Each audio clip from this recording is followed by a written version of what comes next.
एक गांव में शुद्धपट नामक धोबी रहता था। उसके पास एक गधा था। वह गधे से दिन भर बोझ लदवाता था, परंतु निर्धनता के कारण उसके खाने पीने की व्यवस्था नहीं कर पाता था।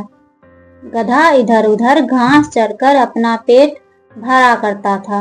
एक दिन जंगल में धोबी को एक मरे हुए शेर की खाल मिली।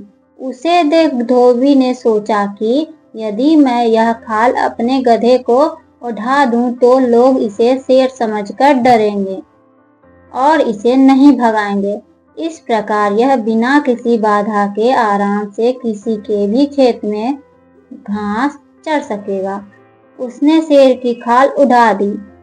उसके बाद से हर रात वह अपने गधे को शेर की खाल उठाकर गांव के खेत में छोड़ने लगा।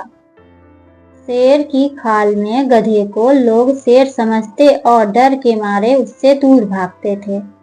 गधा मजे से रात भर खेत में घास चरकर सुबह घर आ जाता था। गधा भी खुश था और धोबी भी।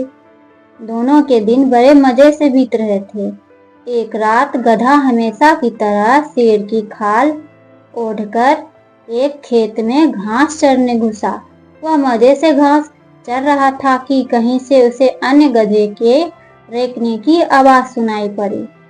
उसका मन भी रेंकने को मचल उठा और वह सब कुछ भूलकर वह रेंकने में रम गया। उसका रेंकना सुन खेत का मालिक सारी बात समझ गया। फिर उसने गधे को इतना पीटा कि गधा तो वहीं मर गया।